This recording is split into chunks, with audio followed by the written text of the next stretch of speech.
Hello বন্ধুরা, আশা খামারের পক্ষ থেকে আপনাদের সবাইকে আন্তরিক অভিনন্দনের শুভেচ্ছা জানিয়ে শুরু করলাম একটি নতুন পর্ব। বন্ধুরা, আজকে আমি আপনাদের সামনে আলোচনা যেটা মেন বিষয়বস্তু, সেটা আপনাদের নিশ্চয় থাম্বনেলে দেখতে পাচ্ছেন যে মুরগির খামারের মূল মন্ত্র। এটা আবার কি? এই মুরগির খামারের মূল মন্ত্রটাই যদি আজকে আপনি জেনে নেন বা আপনার জানা থাকে, তাহলে খামার করতে আশা করি আপনাদের কোনো অসুবিধা হবে না। আজকে আমি আপনাদের বলবো, এর পরবর্তীতে হয়তো 15 দিন পরে বা 20 দিন পরে এই স্টেপ বাই স্টেপ আমি ভিডিও আপনাদের সামনে কিন্তু উপস্থাপন করব। তাই আপনারা ভিডিওটি শুরু থেকে শেষ অবধি ভালো করে দেখবেন। আশা করি আপনাদের ভালো লাগবে এবং আপনাদের খামারের মূল মন্ত্র সম্পর্কে একদম বেসিক কনসেপ্ট সেটা ক্লিয়ার হয়ে যাবে। তো বেসিক কনসেপ্ট যদি আপনারা ক্লিয়ার করতে পারেন, তাহলে খামার করার জন্য আপনার মোটামুটি 50% শেখা কমপ্লিট হয়ে গেল, আর বাকি 50% ফিজিক্যালি আপনাকে কমপ্লিট করতে হবে। তো আজকে যে আমি আপনাদের থিমগুলো বলছি, আপনারা যে থিমগুলো ভালো করে পাইলে নোট ডাউন করেন, খাতার মধ্যে লেখেন বা ভিডিওটি সেভ করে রাখুন, যদি খামার করার আপনার আগ্রহী থাকে বা আপনারা খামার করতেছেন তবেই। তো এখানে মেন বিষয় বা মেন মূল মন্ত্র বা মেন থিম যেটাই বলেন না কেন, আমরা কি করে বুঝবো যে খামার পরিচালনা করার জন্য আপনাকে 3টা মাস, 2.5 থেকে 3 মাস, 75 দিন থেকে 90 দিন অবধি একটা মেন থিম আছে। এই থিমটা আপনাদের জানতে হবে। এই মেন থিমটা যদি আপনারা জানতে পারেন, তাহলে কিন্তু আপনাদের বারবার কোনো খামারিকে কল করতে হবে না, বারবার কোনো বিষয়ে সংশয় বোধ হবে না, বারবার আপনাদের বিরক্ত হবে না যে নতুন আমি খামার করছি বা টেনশন ডিপ্রেশন এগুলো কিন্তু কিচ্ছু আসবে না। মানে এখানে মেন বিষয় একটাই, যে আপনাদের 3 মাস কি করে কন্টিনিউ করা যাবে, মেডিসিন দিয়ে, খাবার দিয়ে, খাবার সাশ্রয়ী করা, খাবারের কস্টিং কমানো, এই যাবতীয় বিষয় এই ভিডিওর মাধ্যমে আপনারা জানতে পারবেন। তো ভিডিওটি শুরু থেকে শেষ করে ভালো করে দেখবেন। তাহলে দেখেন, প্রথমত আপনাকে সিলেক্ট করতে হবে যে বাচ্চার কোয়ালিটি। আপনার যে হ্যাসারি থেকে বাচ্চা নেন, অনেকে বলে সন্ধ্যা হ্যাসারি, অনেকে বলে লোকাল হ্যাসারি, অনেকে বলে 12-20 হ্যাসারি, অনেকে অনেক হ্যাসারির নাম বলবে। তো যে হ্যাসারির থেকে আপনারা বাচ্চা নেন না কেন, কোনো সমস্যা নেই, বাচ্চার কোয়ালিটি যেন ভালো হয়। এই কোয়ালিটি সম্পর্কে যদি আপনাদের আমি বলি যে কোয়ালিটি কী করে বুঝবেন যে বাচ্চার কোয়ালিটি ভালো, তাহলে যে হ্যাসারির কাছ থেকে আপনারা বাচ্চা নিচ্ছেন, তো সেই হ্যাসারির এর আগে বাচ্চা কে দিছে, অর্থাৎ আপনি যে বাচ্চার ডেটটা আপনাকে দেওয়া আছে বা আপনি যে ডেটে বাচ্চাটা নেবেন, তার আগের ডেট নিশ্চয়ই ওই হ্যাসারি থেকে বাচ্চা চলে গেছে। তো ওই কাস্টমারের সঙ্গে যে বাচ্চা নিছে, ওই কাস্টমারের নাম্বারটা আপনাকে কালেক্ট করতে হবে। এবার নাম্বারটা কোথায় পাবেন? নাম্বারটা আপনি যে হ্যাসারি থেকে বাচ্চা নেন বা যার সঙ্গে যোগাযোগ করতেছেন তাকেই বললেই কিন্তু নাম্বারটা দিয়ে দিন। তাকে পাইলে তার সঙ্গে ফিজিক্যালি দেখা করেন, অর্থাৎ আপনার আগের বাচ্চা যে নিছে তার সঙ্গে আপনারা ভালো করে দেখা করেন, বাচ্চার মর্টালিটি আগে দেখেন যে বাচ্চার মর্টালিটি কেমন ছিল, তাকে জিজ্ঞাসা করেন। হয়তো হ্যাসারি সঠিক কথা না বললেও খামারি কিন্তু সঠিক কথা বলবে, এটা আমি আশা করি বা আশা রাখি। কারণ এই কারণে বলবে, যদি তার বাচ্চার মোর্টালিটি বেশি আসে আপনাদের বলতে তো সমস্যা নেই, আর আপনি যেহেতু নতুন করবেন, তো সেক্ষেত্রে কিন্তু আপনাদের বলাটা বা আপনাদের ইনফরমেশনটা জানাটা কিন্তু আপনাদের ভীষণ জরুরি। তো এখানে মেন বিষয় হলো যেটা, যে আপনারা প্রথমত বাচ্চার কোয়ালিটি যখন জানা হয়ে গেল, এর পরবর্তীতে কিন্তু আপনাদের যেটা জানতে হবে যে আপনাদের মেডিসিনটা, বাচ্চাদের কি মেডিসিন দিবেন।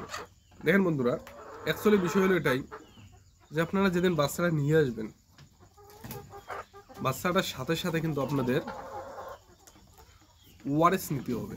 ওআরএস বা ইলেকট্রোকাইন্টের স্লাইন যেটা বলে, নর্মালি যেটা মানুষের জন্য ব্যবহার করা হয় সেটা হলেও চলবে, ইলেকট্রোকাইন্টের নিলে সবথেকে বেস্ট হয়। আপনার ভিডিওতে ভালো করে দেখবেন, আমি স্লাইড শোতে দেখাবো আপনাদের।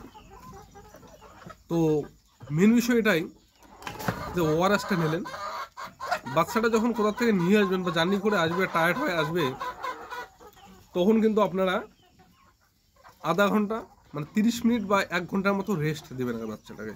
সে বাচ্চাটা 2 দিন জার্নি করে আসুক, 1 দিন জার্নি করে আসুক, 2 ঘন্টা জার্নি করে আসুক, আপনারা কিন্তু আধা ঘন্টা মানে 30 মিনিট অথবা 60 মিনিট বা 1 ঘন্টা আপনারা কিন্তু রেস্ট দেবেন। বাচ্চাটাকে কোনো খাবার দিবেন না। খাবার না দিয়ে 30 মিনিট বা 60 মিনিট পরে 1 লিটার জলে একটা ওআরএস, 1 লিটার জলে একটা ওআরএস ভালো করে মিক্স করবেন। মিক্স করে ওআরএস নিতে গেলে আপনারা কিন্তু লিকুইডটা নেবেন না, পাউডারটা নেবেন। নিয়ে ভালো করে মিক্স করে কিন্তু আপনারা সে বাচ্চাদের খেতে দেবেন। এইখানে বাচ্চাদের দেওয়ার সাথে সাথে একটা জিনিস লক্ষ্য রাখবেন যে জলের যে পাত্রটা আপনারা ব্যবহার করছেন সেই পাত্রটা এমনভাবে রাখবেন আপনারা যেন বাচ্চার শরীরটা, অর্থাৎ যে মুরগির বাচ্চাটাকে আপনারা ওআরএসটা দিচ্ছেন, ওআরএসের মানে পানি খেতে গিয়ে বাচ্চার শরীরটা যাতে ভিজে না যায়। এটা গেল প্রথম থিং। আর বাচ্চার যদি শরীরটা ভিজে যায় পরবর্তীতে বাচ্চার মোর্টালিটিটা বেড়ে যাবে। হ্যাঁ, আপনারা যে কোনো খাবার থেকে বাচ্চা নিলে মোর্টালিটি থাকবেই, এটা চিরন্তন সত্য। 1%, 2%, 3%, 5% ম্যাক্সিমাম এনাফ। এর থেকে বেশি হলে জানবেন বাচ্চার কোয়ালিটি ভালো ছিল না। তাহলে এটা গেল প্রাথমিক। এই ওআরএসটা দেওয়ার পর বা ইলেকট্রোলাইট দেওয়ার পর বা জলটা খাওয়ানোর পর আরও আপনাকে 60 মিনিট বা 1 ঘন্টা ওয়েট করতে হবে। তারপর আপনারা দেবেন খাবার। কোন খাবার দেবেন? সব থেকে ভালো হয় যেটা ব্রয়লার প্রি স্টার্টার, সব থেকে যেটা ভালো হয়, যেটা গুণগত মান ভালো থাকে, এই ব্রয়লার প্রি স্টার্টার যদি আপনারা যে কোনো কোম্পানিরই হোক, জাফা হলে সব থেকে বেস্ট হয়। এরপরে বাকি যে কোম্পানিগুলো আছে সেই কোম্পানির কোয়ালিটি বা গুণগত মান সম্পর্কে আমি অবগত না। মহারাষ্ট্র মোটামুটি আমি জানি। খাবারটা আপনার চেষ্টা করবেন ব্রয়লার প্রি স্টার্টার দেওয়ার জন্য। কোম্পানির নাম আপনাদের বললাম, চাইলে জাফা দিতে পারেন, মহারাষ্ট্র দিতে পারেন, কিন্তু জাফাটাই সব থেকে বেস্ট এবং ভালো রেজাল্ট আসে। আমার 4 বছরের অভিজ্ঞতা থেকে আমি আপনাদের বলছি। তো এখানে এই খাবারটা, এই যে প্রি স্টার্টারের কথা বললাম, এটা মিনিমাম আপনারা কন্টিনিউ করবেন 30 দিন। 30 দিনে যত পরিমাণ টাকা বেশি যাবে আপনাদের, অর্থাৎ এই ব্রয়লার প্রি স্টার্টার যে খাবারটা আছে সেই খাবারটা কিন্তু কস্ট অনেক বেশি, এই দেশির থেকে অনেকটাই বেশি। 1 মাস কিন্তু আপনারা কন্টিনিউ করবেন। কন্টিনিউ করলে যে খাবার কস্টটা আপনাদের বেশি যাচ্ছে, সেই খাবার কস্ট বেশি যাওয়ার কারণে যেখানে আপনার বাচ্চাটা ম্যাচিউর হতে 3 মাস টাইম লাগবে, আমি আপনাদের গ্যারান্টি সহ বলতে পারছি যে সেটা মানে 15 দিন অন্তত কম লাগবে। 15 দিন কম লাগবে, অর্থাৎ 75 দিনেই আপনার কিন্তু বাচ্চা উঠে যাবে, যেটা যেখানে 3 মাস প্রয়োজন হয়। তো এটা গেল মেন থিম, খাবারটা। এবার খাবারটা কি পরিমাণ দিবেন এটা আমি আপনাদের কিন্তু যদি হিসেব করে বলি তাহলে আপনারা একটু সংশয় বোধ করবেন। রেগুলার তো বাচ্চা ওয়েট করা সম্ভব না, কিন্তু আপনাদের তার থেকে একটা ভালো উপায় দিই, যে উপায় আপনারা মানে আপনাদের এই ওয়েট করতে হবে না। দেখেন, অ্যাকচুয়ালি যেটা হিসাব আসে সেটা হলো 1 কেজির জন্য, 1 কেজি মুরগির জন্য 100 গ্রাম খাবার পার ডে। 1 কেজি মুরগির জন্য 100 গ্রাম খাবার পার ডে। 100 গ্রাম মুরগির জন্য 10 গ্রাম খাবার পার ডে। বিষয়টা আশা করি বুঝতে পারছেন আপনারা। তো এখানে আপনারা কি করবেন, খাবারের যে পাত্রটা থাকবে, জলে পাত্র তো চলেই গেল, এবার খাবারের যে পাত্রটা থাকবে সেই পাত্রটাতে কিন্তু আপনারা এই খাবারটা সব সময়ের জন্য অ্যাভেলেবেল রাখবেন। কোনো সময়ের জন্য যাতে মুরগি এটা বুঝতে না পারে যে আপনার খাবার এখন শর্ট হয়ে গেছে, কিছুক্ষণ পর আপনারা খাবার দেবেন এবং তাড়াহুড়ো করে বেশি করে খেয়ে নেবে। তো শুরুর থেকে যদি আপনারা খাবার সবসময় রিজার্ভ রাখেন তাহলে কিন্তু আপনাদের কি হবে, যে খাবারের ওরা যতটুকু ওদের প্রয়োজন হয় ততটুকুই খাবে, এর থেকে বেশি খাবে না। এবার যদি আপনারা এমন করে সকালবেলা একবার খাবার দেন, ওটা শেষ হওয়ার পর দুপুরবেলা বা রাত্রিবেলা দেন, তাহলে কি হবে, আপনাদের মুরগির খাবারের যে চাহিদাটা সেটা অনেকটা বেড়ে যাবে, মানে হিসেবের থেকে বাড়তি খাবার খাবে। এবার মুরগির খামারের মেন যেটা আপনাদের ইনভেস্ট প্রয়োজন হয় সেটা কিন্তু খাবার। এবার খাবার যদি কস্টিংটা আপনি কমাতে পারেন তবেই কিন্তু আপনি স্বাবলম্বী গেল। তাহলে প্রি স্টার্টার 1 মাস দেওয়ার পর 15 দিন আপনারা দেবেন স্টার্টার। এবার দেশি দিতে পারেন, ব্রয়লার দিতে পারেন, ব্রয়লার দই বেস্ট, দেশি দিলে সমস্যা নেই। কিন্তু প্রি স্টার্টারটা আপনার ব্রয়লার দেওয়াটাই জরুরি আমি মনে করি, যদি আপনি কম সময়ের মধ্যে প্রফিট করতে চান তাহলেই দরকার। এটা একটা গেল। তাহলে ব্রয়লার প্রি স্টার্টার গেল, ও একটা দেশি বা ব্রয়লার স্টার্টার গেল, 15 দিন দেবেন। তারপরে আপনারা শুরু করবেন ফিনিশার। ফিনিশার দিবেন আপনারা কন্টিনিউ, যদি মুরগিটাকে রাখেন লেয়ার করার জন্য, ডিমের জন্য, তাহলে আপনারা মোটামুটি 3.5 থেকে 4 মাস অবধি দিবেন আপনারা এই যেটা বললাম ফিনিশার খাবার, দেশি ব্রয়লার, যেটা সুবিধা আপনার। দেশি দিলে সমস্যা নেই, ব্রয়লার দিলে কস্টিংটা বেশি আসবে। ফিনিশার যখন 4 মাস কভার হয়ে গেল, তারপরের থেকে আপনারা দিবেন layer phase 1, layer phase 1, phase 2, phase 3, step by step. 5 মাসের পরে যেহেতু মুরগি ডিম দিবে, তাই আপনারা 1 মাস আগের থেকে লেয়ার ফেজ 1টা কন্টিনিউ করবেন। এটা কন্টিনিউ করে ডিম পাড়া শুরু হয়ে গেল, তারপরে ফেজ 2, কিছুদিন ডিম পাড়ার পর ফেজ 3। এইখানে মেন বিষয় হলো যেটা, যে আপনারা এই খাবার কস্টিংটা কমাতে গেলে আপনাদের কি করতে হবে, কি করে খাবারের কস্টিংটা কমাতে পারেন। এইভাবে আমি যেটা বললাম আপনাদের মেন থিমটা এখানে কিন্তু একদম ফাইনাল অবধি চলে গেল। মাঝখান টাইপের আবার আপনারা শুরুতে আসেন। শুরুতে কি, যে বাচ্চার বয়স যখন 7 দিন হয়ে গেল, তখন রানীক্ষেত ভ্যাকসিন দিবেন। রানীক্ষেত 1, 3টা স্টেপে ভ্যাকসিন হবে আপনাদের 3 সপ্তাহে, 7 দিন, 14 দিন, 21 দিন। মনে করেন আজকে বুধবার বিকালবেলা বাচ্চাটা আপনার খামারে ইনপুট হয়েছে, পরের বুধবার সন্ধ্যাবেলা বা রাত্রিবেলা ভ্যাকসিন দেবেন রানীক্ষেত। তার পরের বুধবার সেম টাইমে আর একটা ভ্যাকসিন দেবেন। তার পরের বুধবার অর্থাৎ 21 দিনে আর একটা ভ্যাকসিন দেবেন। তো ভ্যাকসিনের মেন বিষয় 3টা ভ্যাকসিন আপনাদের দিতে হবে, রানীক্ষেত 1, 2, 3। এবার ভ্যাকসিন যখন নেবেন আপনারা, ভ্যাকসিনের দাম খুবই কম দাম, 20 টাকা 25 টাকা হলে ভ্যাকসিন হয়ে যায়।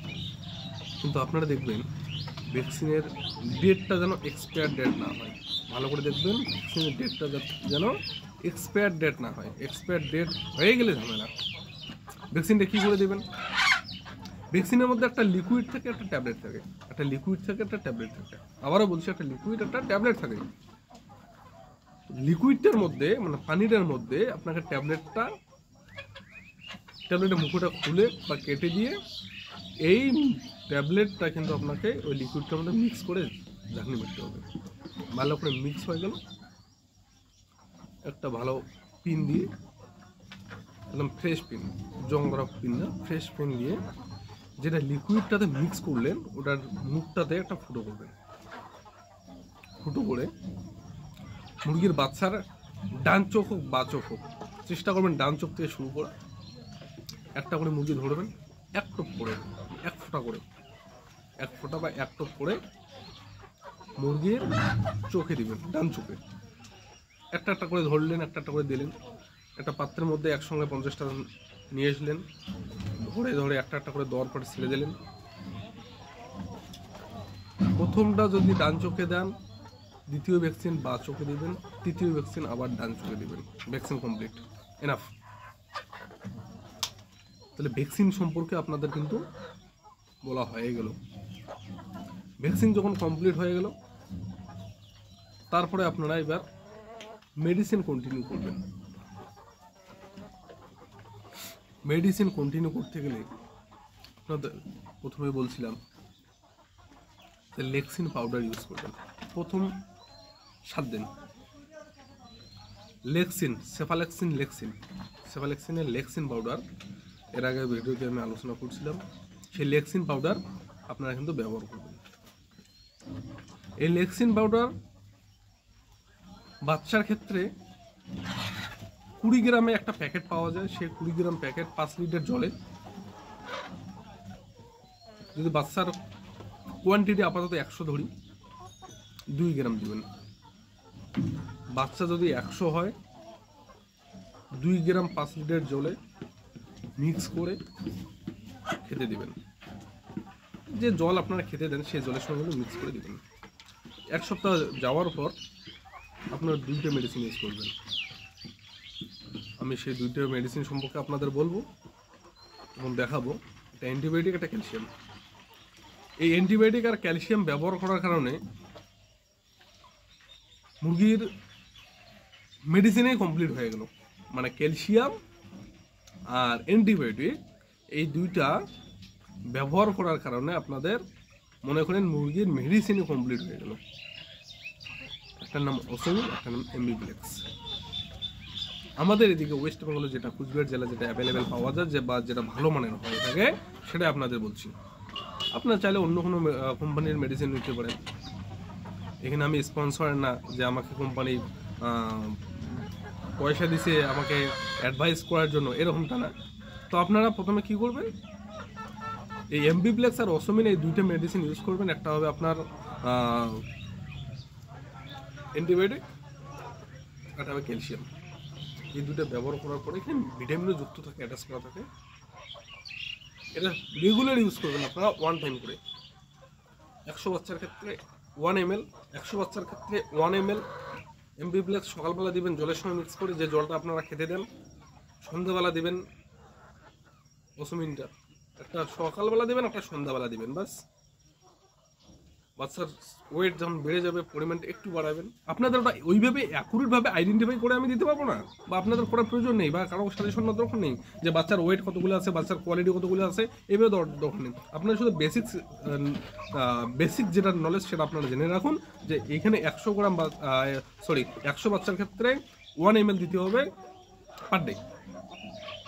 যত বাচ্চার সাইজ বেড়ে যাবে, বাচ্চার কোয়ান্টিটি বেড়ে যাবে, সেই হিসেবে দেবেন। এটা আমরি ম্যাটার না। 1 ml জায়গায় 2 ml গেল, 3 ml গেল, নাথিং, কোনো ব্যাপার না। এটা কমপ্লিট করলেন। তাহলে এইখানে আপনাদের মেন থিম যেটা আসলো, যে আপনাদের কিন্তু মুরগির যে ভ্যাকসিনটা, অ্যান্টিবায়োটিক, তারপর আপনার ক্যালসিয়াম, খাবার, এই সম্পর্কে কিন্তু আমার বলা শেষ। আপনার ভিডিওটি পুনরায় যদি ভালো করে দেখুন, যদি আপনাদের বুঝতে সমস্যা হয়, 1 বার নয় 2 বার দেখুন, 3 বার দেখুন, কিন্তু দেখার পর আশা করি আপনার মনে এতটুকু ক্লিয়ারিটি আসবে যে আমি খামার করতে পারবো। হয়ে গেল। এবার আপনাদের আমি যেটা বলতে চাই, যে এই খাবারের বিষয়টা আরেকবার আসে, যে খাবার যদি আপনারা কন্টিনিউ করেন এইভাবে, স্টার্টার, ব্রয়লার, দেশি, এই যে যাবতীয় ব্যাপারটা মিক্স করে ফেলেন, আপনাদের প্রথমে যেটা বললাম সেটা কন্টিনিউ করলে খুব ভালো, সমস্যা নেই। তাতে কিন্তু আপনার প্রফিট কম আসবে। এখানে একটা লক্ষণীয় বিষয়, যে আপনার যখন সবথেকে যেটা গুরুত্বপূর্ণ টিপস আপনাদের আমি শেয়ার করব, এটা অন্য খামারি বা অন্য হ্যাচারির থেকে আপনাদের কোনোদিনও বলবে না, আমি যেটা আপনাদের বলবো, বাচ্চার কোয়ালিটি, বাচ্চার গুণগত মান, বাচ্চার শরীরে যে ধারণ ক্ষমতা, এটা স্থির রাখার প্রয়োজন। তো তাহলে আপনারা প্রি-স্টার্টার দেওয়া শেষ হয়ে যাওয়ার পর, 1 মাস বয়স হয়ে যাওয়ার পর আপনারা কিন্তু প্রাকৃতিক খাবার দিতে পারেন। প্রাকৃতিক খাবারের ভিডিও আমার ইউটিউব চ্যানেলে একাধিক দেওয়া আছে। আপনারা চাইলে সেখান থেকে স্টেপ বাই স্টেপ একটার পর একটা দেখে, আপনারা হয়তো দেখার সময়টা ইনভেস্ট হবে, কিন্তু পরবর্তীতে আপনাদের কাজে লাগবে। ক্লিয়ার? বিষয় হলো এখানেই, যে আপনারা প্রথমত তো একটু সময় ইনভেস্ট করে ভিডিওগুলো দেখবেন, দেখার পরে আপনাদের কিন্তু এই খাবার সম্পর্কে ধারণা একদম ক্লিয়ার হয়ে যাবে। আমি যে খাবারগুলো ব্যবহার করছি সেই খাবারগুলো আপনাদের আমি দেখাচ্ছি, এর আগে ভিডিওতে দেখাইছি ভালো করে।